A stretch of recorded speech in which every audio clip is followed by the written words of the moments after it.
Hello बालकों, शुरुआत करते हैं question number 81 of work energy powers. तो क्वेश्चन नंबर 81 हमें क्या कह रहा है कि दो मेन है जिनका वेट जो है रेशियो में दिया हुआ है, मतलब कि m1/m2 का जो रेशियो है वो 2:3 की फॉर्म में दिया हुआ है। तो 2:3 को हम अपन ऐसे भी लिख सकते हैं। और now run up stair in times in the ratio, मतलब कि टाइम का जो रेशियो दिया हुआ है वो कितना दिया हुआ है।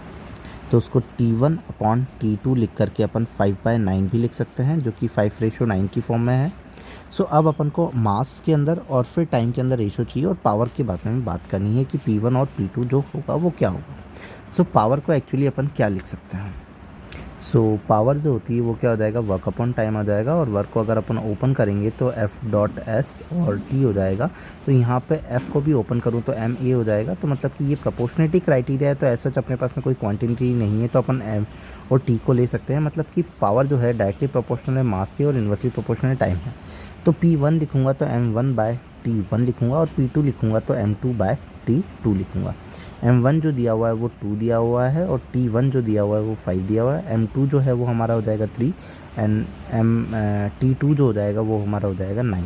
तो T की टेबल से अगर इसको कट करूँ तो 3 3 9, तो 3 2 6/5। तो अपना P1/P2 का रेशियो जो हो जाएगा वो 6/5 के रेशियो में कंप्लीट हो जाएगा, या फिर अपन 6/5 कह सकते हैं। तो ऑप्शन नंबर कौन सा हो जाएगा, फर्स्ट। नॉर्मल है। If you like then subscribe. Thank you.